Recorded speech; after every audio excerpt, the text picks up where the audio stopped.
Audio Jungle.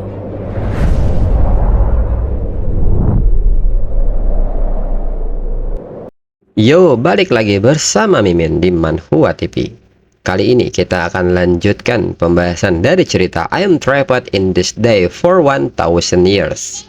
Sebelum lanjut, Mimin ucapkan terima kasih kepada Kontolodon, Yuliadi, Dani, dan Sidik yang telah mentraktir Mimin. Semoga rezekinya semakin lancar. Amin. BTW yang nyari episode sebelumnya, Mimin tempel di deskripsi beserta dengan playlistnya. Dan jangan lupa untuk join saluran WA untuk info terupdate dari Mimin. Linknya ada di deskripsi. Tanpa berlama-lama, yuk kita masuk ke alur ceritanya.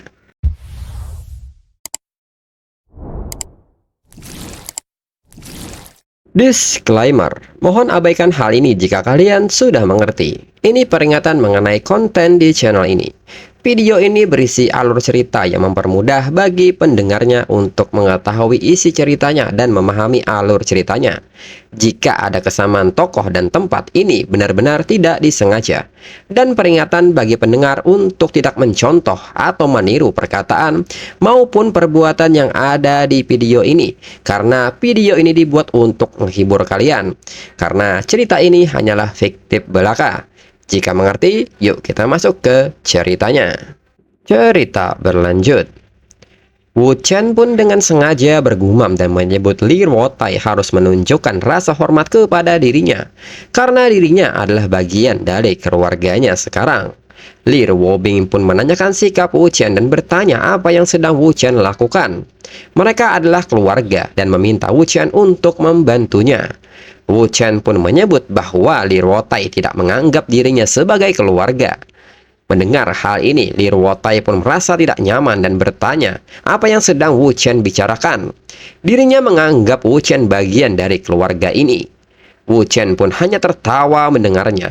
Li Ruotai pun mendekat dan meminta maaf. Dirinya hanya takut Wu Chen selingkuh. Mendengar hal ini, Wu Chen pun mengatakan bahwa dirinya tidak tahu apakah ucapan Li Ruotai benar-benar tulus. Namun hanya demi Li Ruobing, Wu Chen akan memberinya sebuah ide. Wu Chen pun menjelaskan, pertama, Li Ruotai harus membunuh Si Yehu. Si Yehu tahu terlalu banyak. Jika dia masih hidup, maka semua ini sia-sia. Si Yehu sering pergi ke Villa 17 di Manor Kolam Teratai untuk menggunakan sebuah UV dengan majikannya. Jika si Yuhe meninggal karena overdosis, tidak ada yang mencurigai Li Ruotai.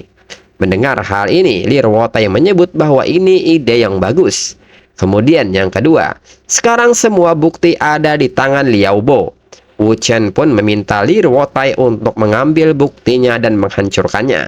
Maka Li Ruotai akan aman. Li Ruotai pun menerima saran ini dan dirinya akan menculiknya. Wu Chen pun seketika menyebut Li Ruotai sudah gila. Liao Bo adalah sosok yang terlalu besar bagi Li Ruotai untuk menculiknya. Menurut Wu Chen, Jalan Willow, gang kedua, unit ketiga, ruang 501, di bawah lemari kamar tidur utama ada sebuah brankas tersembunyi. Kata sandinya adalah 571564. Buktinya ada di dalam. Karena itu adalah misi rahasia untuk mencegah kebocoran. Buktinya hanya ini. Li Ruotai bisa mengirim seseorang untuk mengambil dan menghancurkannya. Li Ruotai pun kaget mendengarnya. Wu Chen mengatakan hal ini dengan sangat detail. Bahkan Wu Chen tahu sandinya. Lalu Wu Chen kembali melanjutkan tahapan rencana yang ketiga. Li Ruotai akan memberitahu orang tuanya tentang masalah ini, terutama bisnis dengan Si Yehu. Harus menjelaskannya dengan jelas. Lagi pula yang sedang mereka bicarakan adalah keluarga Wei. Keluarga Li dan keluarga Wei sudah bermusuhan selama bertahun-tahun. Dan kedua belah pihak pernah berperang besar-besaran dan banyak orang yang masuk penjara karenanya. Keluarga Wei selalu berada di atas angin. Itu sebabnya Tuan Li ingin bergabung dengan keluarga Ding untuk melawan keluarga Wei. Li Ruotai membuat keluarga Wei mengambil kesempatan. Mereka ingin memanfaatkan situasi untuk melawan keluarga Li. Ketika masalah selesai, akan ada banyak hal yang harus dihadapi. Orang tua itu harus tahu tentang hal ini. Li Ruotai pun mengerti dan dirinya akan berbicara dengannya. Dan Wu Chen menekankan bahwa yang terpenting yaitu membakar klub mahkota. Lir Wotai pun kaget mendengar hal ini. Menurut Wu Chen, hanya dengan api kecil, ini dilakukan agar muncul berita, sehingga Lir Wotai bisa membenarkan penutupan dan dekorasi ulang tanpa ada yang mencurigai Lir Wotai. Jika Lir Wotai bisa melakukan keempat hal itu, maka Wu Chen jamin Lir Wotai akan baik-baik saja.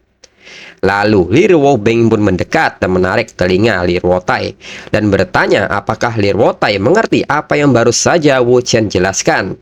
Lir Wotai pun meminta Lir Wobing untuk menghentikan ini. Dirinya mengerti dan meminta kakaknya untuk tidak khawatir. Dan di saat yang sama, ponsel Lir Wotai pun berbunyi. Dan di saat Lir Wotai mengangkat ponselnya, Lir Wotai kaget dan bertanya berapa banyakkah yang hilang. Orang itu pun menyebut sebanyak 2 miliar. Mendengar hal ini, Lir Wotai sangat kaget dan mengatakan bahwa dirinya akan segera ke sana. Lir Wotai pun memberitahu mereka bahwa ada sesuatu yang terjadi di kasino dan meminta mereka untuk menunggunya di sini. Wu Chen pun seketika menyebut bahwa itu adalah ulah Shen Guangzun, pemilik aluminium puseng. Mendengar hal ini, Lir Wotai pun kaget bagaimana Wu Chen mengetahuinya. Kemudian mereka pun pergi menuju kasino. Menurut Wu Chen, Shen Guangzun tiba di Laut Cina Timur kemarin dan sengaja membersihkan para ahli judi dari kota Macau di wilayah administrasi khusus, berniat untuk menghilangkan rasa malu sebelumnya. Wu Chen juga menyebut Lir Wotai kacau. Siapa dia di sini tidak masalah karena ini adalah kasino. Bisnis Lir Wotai dan Xie Hu memang mengandalkan kontak Lir Wotai untuk mengelabui beberapa massa yang tidak begitu kuat untuk mengambil uang perjudian mahkota. Cara kerja kasino seperti itu. Mereka membiarkan Lir Wotai menang, lalu mengambil semuanya dari Lir Wotai. Shen Guangzun kehilangan beberapa ratus juta di sini menyebabkan arus kas perusahaan terputus. Untuk menyelesaikan masalah modal, Shen Guangzun mengumpulkan uang. Dan dalam prosesnya dia menemukan bahwa banyak orang kaya kehilangan uang seperti Shen Guangzun. Dia menceritakan masalah itu kepada musuh bebuyutan keluarga Li, yaitu keluarga Wei. Dan keluarga Wei dalam proses penyelidikan mengetahui tentang rekaman film rahasia Lir Wotai. Jadi keluarga Wei memanfaatkan kesempatan itu dan bersatu dengan yang lain, bersiap menggunakannya untuk menjatuhkan keluarga Li. Dalam keadaan normal, Shen Guangzun tidak akan berani membawa ahli judi untuk menghancurkan tempat tersebut.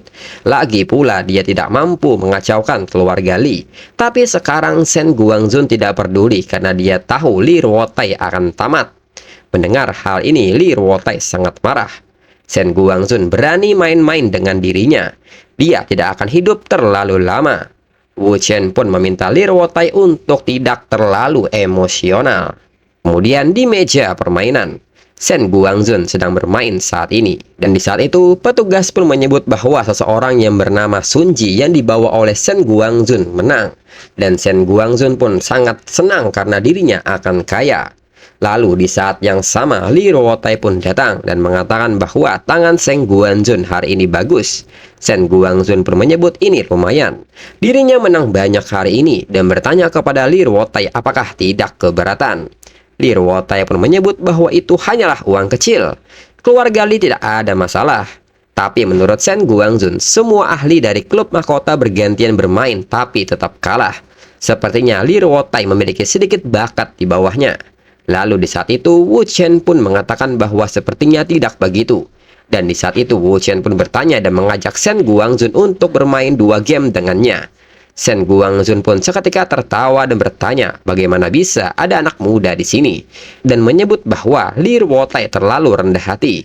Hari ini Lir Wotai sudah kehilangan 200 juta melawannya. Dan Lir Wotai masih ingin melanjutkannya. Betapa memalukannya ini. Seketika Lir Wotai bertanya kepada kakaknya apa yang sedang terjadi. Apakah Wu Chen juga ahli berjudi? Lir Wobing sendiri menyebut bahwa dirinya juga tidak yakin dengan hal ini. Lalu saat duduk bermain, Sun Ji menilai bahwa master judi pandai menebak psikologi lawan mereka melalui ekspresi, minimal dan kebiasaan bergerak. Ini membutuhkan banyak pengalaman dalam permainan yang tidak mungkin dimiliki oleh anak muda ini. Hanya dengan melihat ekspresi pemuda ini, dirinya bisa menebak kartunya dengan akurat. Kemudian di saat itu Li Ruobing pun mendekat dan berbisik apakah Wu Chen yakin dengan hal ini. Wu Chen pun mengatakan bahwa dirinya bisa dengan yakin mengatakan bahwa dirinya bisa mengalahkan kasino manapun di dunia ini. Kemudian saat kartu dibagikan, Sun Ji pun menilai bahwa Wu Chen tidak melihat kartu tersembunyi. Apakah itu kebiasaan bermainnya? Lalu Wu Chen pun menunjukkan kartu kepada Sun Ji. Sun Ji pun meminta Wu Chen untuk duluan karena kartu Wu Chen lebih besar. Ketika Wu Chen pun menaikkan jumlah taruhannya menjadi 500.000 dan Sun Ji pun mengikutinya. Kemudian petugas pun mempersilahkan untuk taruhan berikutnya. Kembali Wu Chen menyebut 500.000, sedangkan Sun Ji memilih untuk tutup kartu. Ronde permainan pun terus berlanjut. Sun Ji pun terus-terusan menutup kartu dan tidak mengikutinya, dan terus melakukan hal ini secara berulang hingga memasuki ronde 21. Dan Sun Ji hanya mengikuti arus permainan Wu Chen yang terus menambah 500.000 dan berakhir dengan menutup kartu. Wu Chen pun menyebut bahwa dirinya menang sekali lagi. Li Ruotai mengatakan kepada Shen Guangzun bahwa orang yang Shen Guangzun pekerjakan ini sepertinya kehabisan keberuntungan. Shen Guangzun menyebut bahwa dirinya sudah memperkirakan ini. Li Ruotai akan mendapat keberuntungan. Dalam pikiran Shen Guangzun, mereka pikir kemenangan Wu Chen sudah dekat, tapi tanpa sepengetahuan Li Ruotai, dia sudah terjebak dalam perangkapnya. Shen Guangzun mengingat bahwa pemainnya saat ini memiliki kebiasaan sengaja kalah di beberapa pertandingan di awal untuk mengamati kebiasaan lawannya, menganalisis cara berpikirnya, dan kemudian memberinya inisiatif. Li Ruotai sudah kehilangan lebih dari 200 juta. Menolak untuk terus bermain itu sulit, dan seandainya uang Wu Chen tidak cukup, sisi kasino pasti akan bertambah. Kemudian permainan memasuki ronde 30 dan kembali petugas pun menanyakan taruhannya. Wu Chen pun menyebut nilainya sebanyak 1 juta. Dalam pikiran Sun Ji, Wu Chen langsung bertaruh tanpa melihat kartu yang disembunyikan. Sepertinya Wu Chen percaya penuh dengan keberuntungannya. Dan Sun Ji pun mengikuti nilai ini dan kembali Wu Chen menambah nilainya lagi sebanyak 1 juta. Kembali Sun Ji menilai bahwa Wu Chen punya tangan yang sangat buruk dan dirinya punya sepasang raja, hampir pasti menang. Lalu Sun Ji menyebut karena seperti ini jadinya, maka dirinya akan mempertaruhkan semuanya. Li Ruotai yang melihat hal ini menilai hanya dengan melihat kartunya, Wu Chen memiliki peluang menang yang lebih baik. Tetapi Wu Chen tidak melihat kartu yang paling bawah, jadi hasilnya masih belum pasti. Lalu Wu Chen pun mulai memeriksa kartu yang disembunyikan. Dan di saat itu Wu Chen pun mengikuti langkah lawannya dan mempertaruhkan semuanya. Sun Ji pun mengatakan bahwa ini terlalu sedikit uang di atas meja dan bertanya mengapa mereka tidak menambahkan 100 juta lagi. Wu Chen pun menyebut 100 juta lagi tidak akan cukup untuk dimainkan. Biarkan itu menjadi 200 juta dalam bentuk chip. Li Ruotai pun segera memanggil petugasnya dan membawa chip tersebut. Wu Chen pun mengatakan bahwa dirinya menaikkan taruhannya sebesar 100 juta dan menanyakan sikap Sun Ji. Kembali Sun Ji menilai bahwa berdasarkan pengamatan dirinya, Wu Chen hanya mengarahkan jarinya ke kartu tersembunyi ketika itu benar-benar penting. Dengan kata lain, kemungkinan besar kartunya adalah kartu as. Dan seketika Sun Ji pun memilih menutup kartu dan tidak mengikutinya. Lawannya pun menyebut Wu Chen terlalu bersemangat. Jika Wu Chen mengikuti sarannya dan hanya menambahkan 50 juta, maka Wu Chen akan memenangkan 50 juta lebih. Li Ruobing sendiri yakin bahwa kartu bawah Wu Chen adalah kartu as. Wu Chen pun tidak membenarkan hal itu. Kartu bawahnya adalah 2 hati. Ini pun mengejutkan Sun Ji dan menyebut Wu Chen menipunya. Wu Chen pun mengatakan kalau Sun Ji tidak bisa mengikuti, jangan salahkan dirinya. Sun Ji pun kembali mencoba menenangkan diri dan memintanya untuk tidak sombong. Dengan ini dirinya sudah tahu lagi dari kebiasaan Wu Chen. Kemudian permainan masuk ke ronde 31. Saat kartu dibagikan, Sun Ji melihat kartu tersembunyinya adalah 9 berlian. Menurutnya, mereka berdua memiliki tangan yang sama. Jadi, kecuali kartu tersembunyi adalah 9 sekop, tidak mungkin Wu Chen bisa mengalahkan dirinya. Kemungkinan keempat 9 keluar dalam satu pertandingan sangat rendah. Intinya adalah bahwa Wu Chen tidak melihat kartu tersembunyinya. Dan sepertinya sekarang adalah waktunya. Dengan ini, jaring ditutup. Sun Ji pun mengatakan bahwa ini adalah tangan yang baik untuk mereka. Bagaimana kalau mereka bermain tangan untuk menentukan pemenangnya, dengan dirinya mempertaruhkan semuanya dengan nilai 200 juta. Wu Chen pun menyebut hal ini menarik, dan dirinya akan mengikutinya. Setelahnya, Li Ruobing pun bertanya, bukankah taruhan lebih dari 200 juta terlalu beresiko? Li Ruotai pun nampak cemas, namun Wu Chen sangat beruntung sejauh ini. Jadi, tidak ada masalah. Sun Ji dan Seng Guangzun pun saling melakukan kontak mata dan menilai bahwa Wu Chen merasa percaya diri. Sun Ji pun mengatakan bahwa dirinya akan masuk, serta mengatakan kepada Wu Chen bahwa hal terpenting saat bermain kartu adalah jangan kehilangan akal. Jika Wu Chen tidak bisa mengendalikan pikirannya, Wu Chen tidak akan pergi jauh. Dan apakah Wu Chen pikir dia adalah titisan Chow Yun Fat? Bertaruh sangat banyak tanpa melihat kartu tersembunyi dengan benar. Dengan ini 200 juta ini sudah menjadi miliknya. Seng Guanzun pun menilai bahwa ini adalah kemenangan yang dijamin. Sedangkan Li Ruobing dan Li Ruotai kaget dan menilai ini sudah berakhir. Seng Guanzun mengatakan bahwa Li Ruotai memiliki keluarga besar. Li Ruotai pasti tidak akan keberatan jika kehilangan uang sekecil itu. Li Ruotai pun hanya bisa terdiam mendengarnya. Lalu di saat itu, Wu Chen pun bertanya apakah Sun Ji sudah selesai. Jika sudah, maka Wu Chen meminta Sun Ji untuk melihatnya sendiri. Betapa terkejutnya Sun Ji saat melihatnya, dan tidak menyangka bahwa itu adalah angka 9 sekop. Sun Ji pun seketika syok dan bertanya, Wu Chen tidak melihat kartunya. Kapan Wu Chen membacanya? Wu Chen pun tersenyum dan bertanya apakah Sun Ji benar-benar berpikir kalau dirinya tidak melihat kartunya. Dirinya selalu memeriksa kartunya sejak permainan pertama dan melihatnya tanpa sepengetahuan Sun Ji. Wu Chen menyebut Sun Ji pemain yang bagus, tapi Sun Ji terlalu sombong. Sun Ji tidak benar-benar berpikir bahwa dirinya bisa mengetahui bagaimana Sun Ji bermain hanya dengan beberapa tangan. Wu Chen pun bertanya apakah kekurangan dirinya benar-benar cacat. Apa kebiasaan dirinya bergerak benar-benar kebiasaan? Apa Sun Ji terpikir bahkan untuk sesaat kalau dirinya mencoba membodohi Sun Ji? Dari awal dirinya sudah mengendalikan permainan ini, di mana Sun Ji adalah mangsanya. Kemudian Li Ruotai pun mendekati Shen Guangzun dan mengatakan bahwa uang yang Shen Guangzun gunakan semuanya adalah pinjaman. Sekarang Shen Guangzun dalam masalah besar. Shen Guangzun pun bertanya bagaimana sekarang. Sun Ji pun ingin mengatakan sesuatu, namun Shen Guangzun mengajak Sun Ji untuk membicarakannya di luar. Namun di saat itu Wu Chen meminta mereka berhenti dan bertanya mau pergi kemanakah mereka. Shen Guangzun pun menyebut bahwa dirinya tidak diizinkan pergi setelah kalah. Apakah ini cara Li Ruotai memperlakukan tamunya? Li Ruotai pun seketika bertanya mengapa mereka tidak boleh pergi. Wu Chen pun menyebut bahwa dirinya akan menjelaskannya nanti dan bertanya apakah Li Ruotai mempunyai sebuah pisau dan pinjamkan kepada dirinya.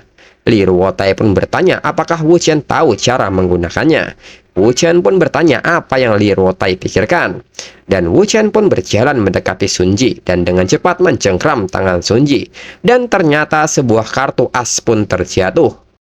Wu Chen pun mengatakan bahwa Sun Ji meminta pemeriksaan kartu sebelum pertandingan ronde ke-15 dan mengambil kesempatan untuk mencuri kartu as sekop ini, menyembunyikan di lengan bajunya, dan Sun Ji benar-benar mengira dirinya tidak melihatnya.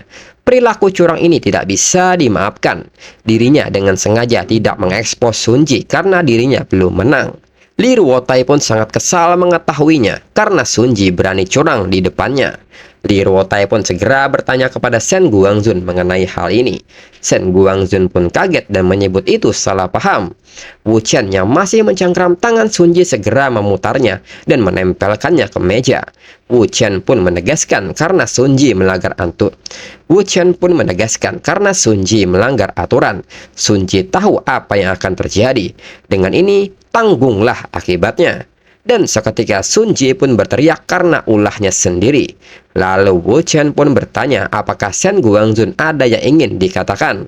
Shen Guangzun pun menyebut bahwa itu tidak ada hubungannya dengan dirinya.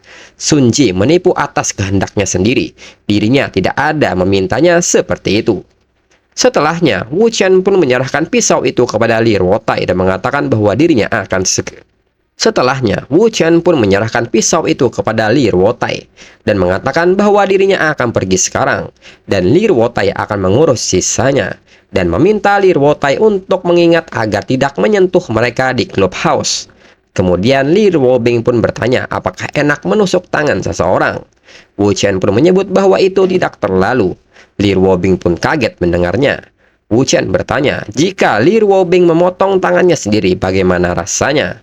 Li Ruobing pun hanya terdiam dan menilai bagaimana Wu Chen bisa begitu tenang dan mengatakan itu setelah menusuk tangan seseorang. Dan bertanya-tanya apakah Wu Chen tidak akan membunuh seseorang. Dan chapter berakhir.